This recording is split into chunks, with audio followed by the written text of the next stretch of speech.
El FBI, los alguaciles federales, los equipos SWAT y las fuerzas del orden locales allanaron una casa en Fort Wayne hace un par de horas. A las 4:30 horas exactas antes de que el sol pudiera salir sobre Jefferson, el silencio se rompió. El rugido bajo y gutural de los motores fue eclipsado abruptamente por el estallido ensordecedor de una granada aturdidora. La onda expansiva recorrió la calle como un trueno, seguida de un repentino destello de luces rojas y azules y los duros gritos inamovibles de los agentes federales. En segundos, un tranquilo barrio de Georgia se convirtió en una zona de guerra. La Operación Recuperación de América había comenzado, y el poder bélico del cártel acababa de enfrentarse al de Estados Unidos. Si crees que las fuerzas del orden estadounidenses merecen este tipo de poder de precisión, dale al botón de me gusta antes de que nos adentremos más en la zona de guerra oculta de Jefferson. En cuestión de segundos, todo el bloque quedó sellado. Vehículos blindados bloquearon ambas salidas mientras los equipos del FBI, agentes de la comunidad de inteligencia y grupos de trabajo de la DEA avanzaban de forma coordinada. Esto no fue una simple redada antidrogas. Fue la maniobra inicial sincronizada de una importante represión federal. Dentro de la casa objetivo, los agentes encontraron paquetes de cocaína y metanfetamina sellados con plástico que cubrían la mesa de la cocina y una bandeja con fentanilo en polvo, letal, que brillaba en el suelo. Pero la verdadera sorpresa vino del arsenal. El equipo descubrió 26 armas de fuego, incluyendo rifles estilo AR, una docena de pistolas y, encajado debajo de un banco de trabajo, un lanzagranadas militar. La habitación rebosaba de productos químicos y aceite para armas, y estaba repleta de planos que trazaban rutas de narcotráfico desde México hasta el corazón de Georgia. Se trataba de un bastión paramilitar disfrazado de hogar familiar. Notas fijadas con alfileres, escritas en un cifrado intrincado, códigos de pago detallados y números de teléfono anónimos.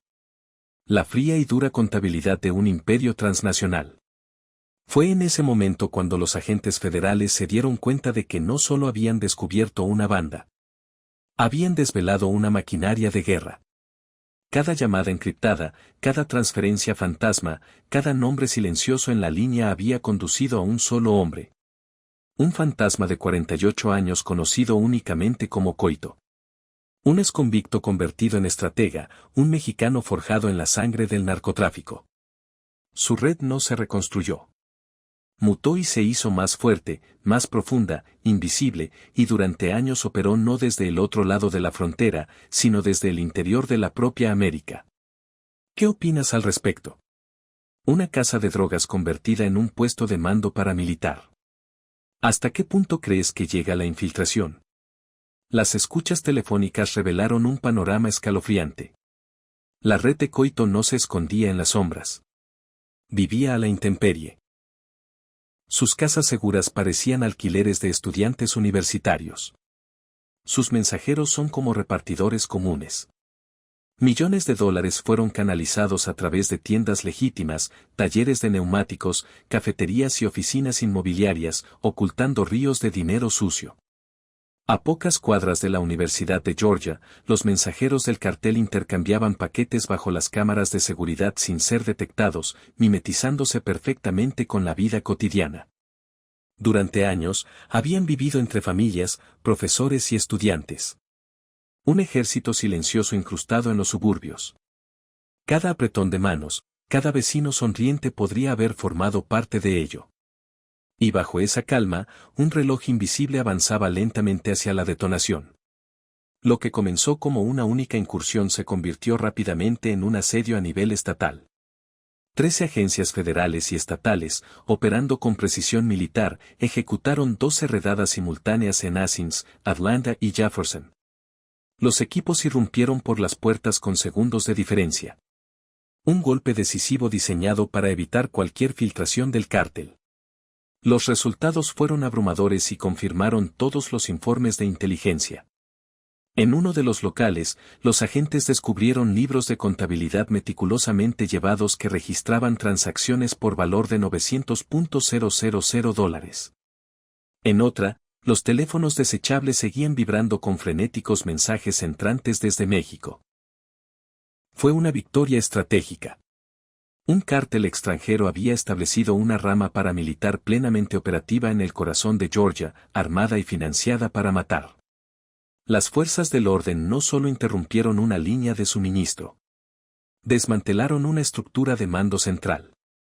Habían incautado suficiente fentanilo como para administrar casi 7 millones de dosis letales, evitando así innumerables muertes.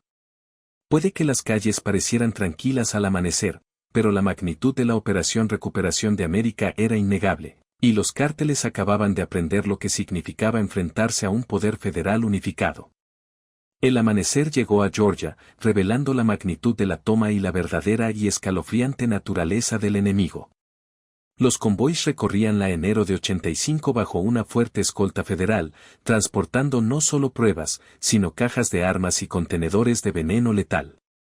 Dentro del centro de mando temporal del FBI en Atenas, los analistas observaban mapas digitales que brillaban en rojo, una representación estremecedora de la enorme profundidad de la infiltración del cártel.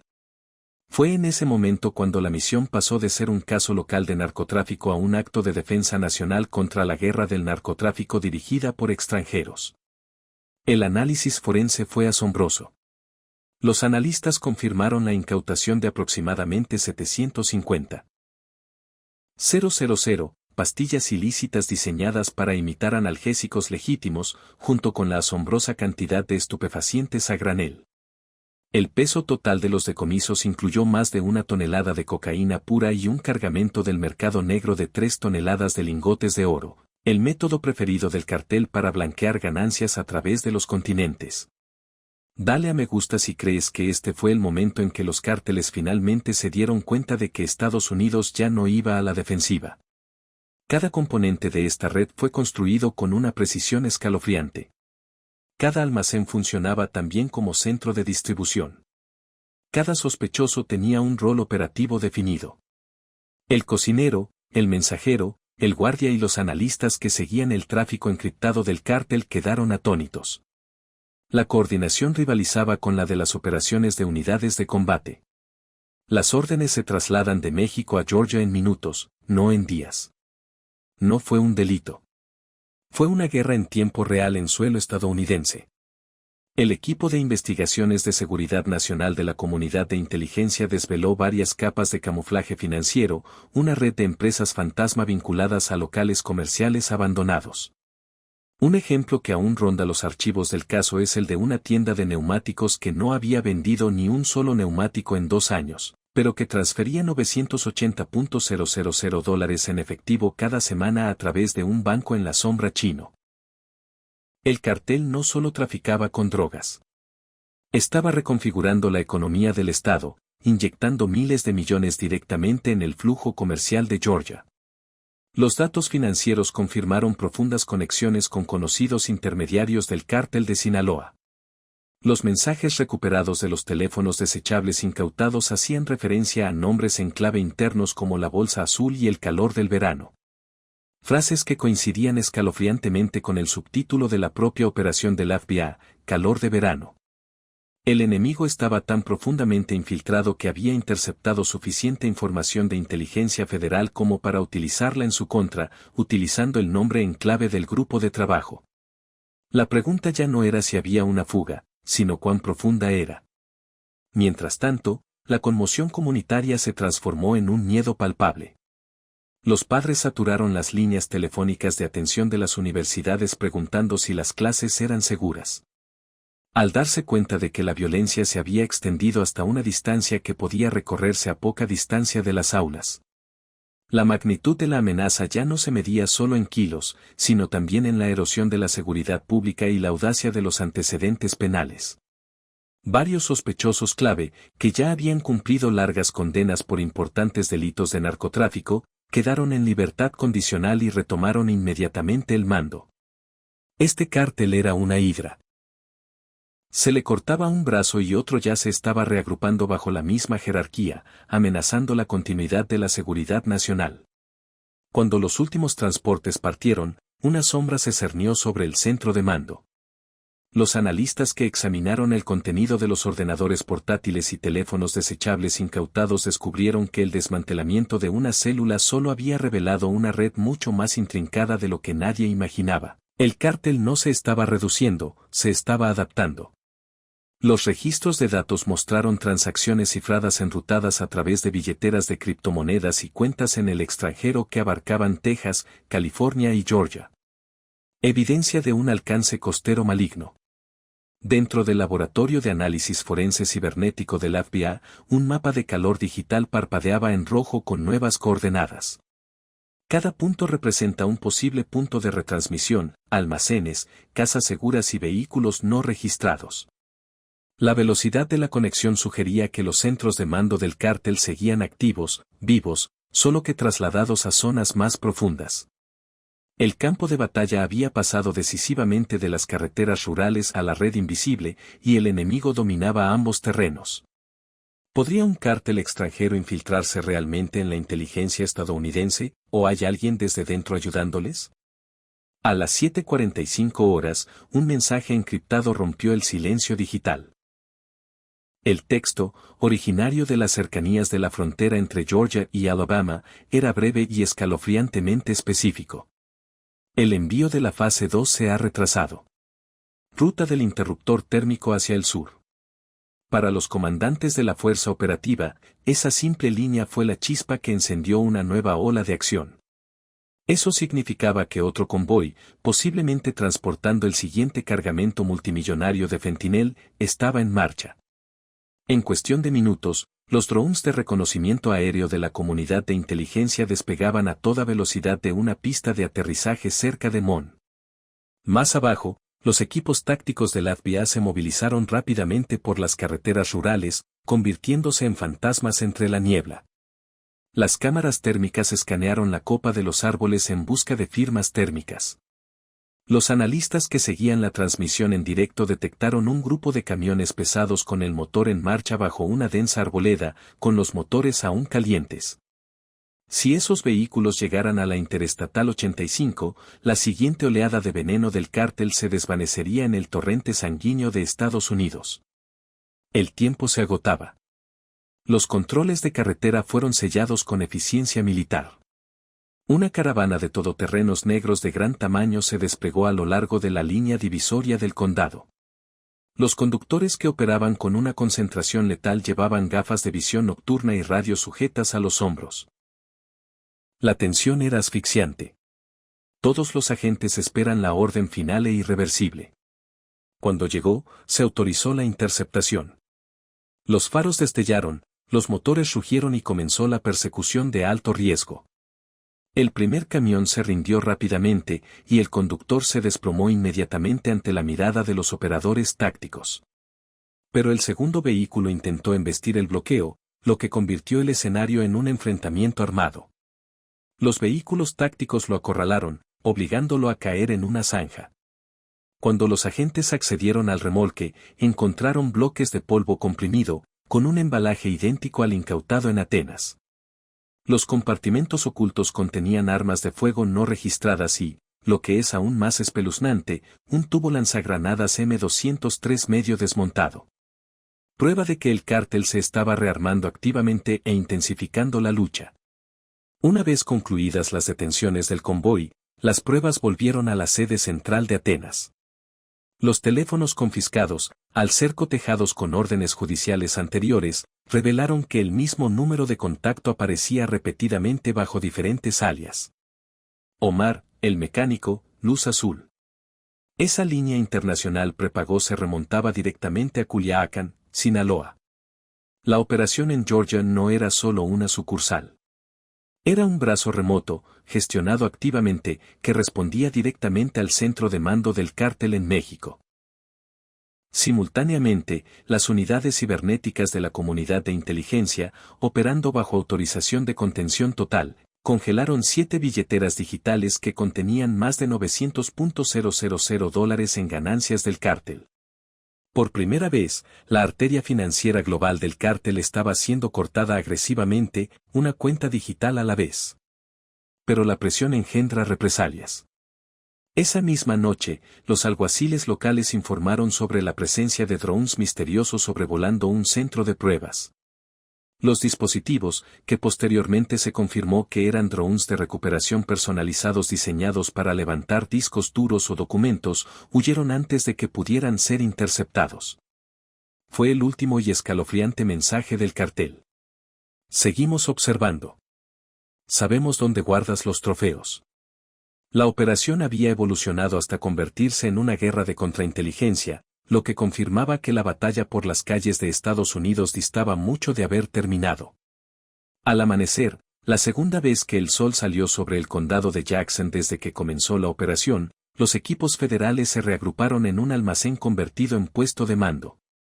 Los paneles digitales parpadearon. En todas las pantallas apareció una serie de palabras: zona objetivo asegurada. La Operación Recuperación de América había logrado lo que muchos creían imposible. El desmantelamiento de una red de cárteles activa que operaba en lo profundo del territorio estadounidense. Las mesas de pruebas estaban repletas de cajas selladas, 1 tonelada de cocaína, 3 toneladas de oro, 1,7 kilogramos de fentanilo y cientos de miles de pastillas falsificadas. El valor total de los bienes incautados ascendía fácilmente a varios millones de dólares. Pero los agentes no celebraron las cifras. Cada paquete representaba vidas que no terminarían en las calles de Georgia. Una victoria medida en potencial de supervivencia, no en simples dólares. Al otro lado de la sala, un comandante del CI revisaba la lista de armas. 12 rifles, 14 pistolas y ese infame lanzagranadas recuperado de Jefferson. Su voz fue suave, pero definitiva. Un solo apretón de ese gatillo, y esto habría sido una morgue, no un tribunal. La idea de que ya se estuvieran preparando más lanzadores para el próximo envío a través de otra frontera pesaba en el ambiente. En Washington, los primeros informes de inteligencia elogiaron la redada como un modelo de precisión interinstitucional, pero todos los agentes sobre el terreno conocían la verdad. Esto no fue un final. Fue una pausa. Los coordinadores del cártel en el extranjero ya habían desaparecido, sus canales digitales habían sido eliminados y sus monederos de criptomonedas congelados temporalmente. Sin embargo, una nueva señal, una nueva amenaza, podría aparecer en cualquier momento. Esa tarde, en la tribuna de prensa, el fiscal estadounidense habló con tono mesurado, proyectando autoridad y seguridad. Esta operación demuestra que cuando actuamos unidos, podemos infundir temor en las organizaciones que se benefician de las muertes de estadounidenses. Detrás de él, una mesa exhibía las armas confiscadas como si fueran los valiosos trofeos de una guerra moderna. Los flashes de las cámaras capturaron la imagen del éxito. Pero afuera, las familias observaban en silencio, conscientes de la inquietante verdad. El enemigo no estaba al otro lado del océano. Había estado al lado, y aunque la intensa luz del ataque se había desvanecido, la sombra que reveló perseguiría a Giorgio durante años. Al atardecer, los 17 sospechosos, incluido el cabecilla Coito, fueron puestos bajo custodia federal y se enfrentan a las penas máximas previstas en las leyes de conspiración. Por primera vez, el oleoducto de fentanil de Georgia había sido cortado de forma visible y definitiva. Sin embargo, dentro de la bóveda de seguridad de la oficina, un contenedor sellado seguía siendo objeto de un intenso escrutinio. Un disco duro robusto y resistente a la intemperie, sacado de la vista de Cochito. Los especialistas forenses rastrearon fragmentos de un último mensaje interceptado. La pantalla se oscureció y luego volvió a encenderse parpadeando, mostrando 3 palabras escalofriantes e innegables. Fase 3, nuevas rutas listas. No había terminado. En realidad, nunca lo es. Cuando el agente salió al fresco aire de la mañana, el solitario helicóptero que rugía hacia el sur le sirvió de vívido recordatorio. En cada sala de reuniones, un mantra ardía en las pantallas. Los cárteles se adaptan. Nosotros también debemos hacerlo. El mensaje era inequívoco. Estados Unidos no se estaba retirando. Se estaba rearmando. Cada arresto, cada interceptación, cada transacción congelada fue una advertencia para aquellos que ponían a prueba la determinación de Estados Unidos. Esto era más que aplicación de la ley. Era defensa nacional. El cártel más peligroso del mundo había construido un imperio basado en el miedo. Pero en Georgia, el miedo se encontró con la voluntad unificada del FBI y sus aliados. El imperio había caído. Sin embargo, la guerra por la seguridad de Estados Unidos continuó. Las pruebas están selladas. Los sospechosos están bajo custodia y la amenaza directa ha sido neutralizada. Pero la verdadera lección de la Operación Recuperación de América no reside en el volumen de las incautaciones. Es la firme resolución demostrada por las fuerzas que defienden nuestra nación. Esta misión constituye una poderosa afirmación. Cuando se enfrentan a un enemigo que opera con tácticas paramilitares, utiliza armas de grado militar y corrompe nuestras economías locales con miles de millones en ganancias ilegales, las fuerzas del orden de Estados Unidos no retroceden. Se adapta y domina. Reconocemos la precisión del FBI, la brillantez forense financiera de las investigaciones de seguridad nacional del ICC, la implacable labor de la DEA y la acción unificada de todos los grupos de trabajo estatales y locales involucrados. No se trata solo de agencias. Son nuestro escudo inquebrantable que opera bajo una presión inmensa para proteger nuestras calles de estados criminales extranjeros. La estrategia del cártel, basada en el miedo, el anonimato y la infiltración, se topó con una doctrina superior: coordinación, dedicación y acción inmediata. Sus intentos de operar en nuestro territorio fueron identificados, penetrados y desmantelados. Vimos la verdadera cara de la guerra moderna contra los narcóticos y demostramos que el aparato de defensa estadounidense es más rápido, más inteligente e infinitamente más decidido.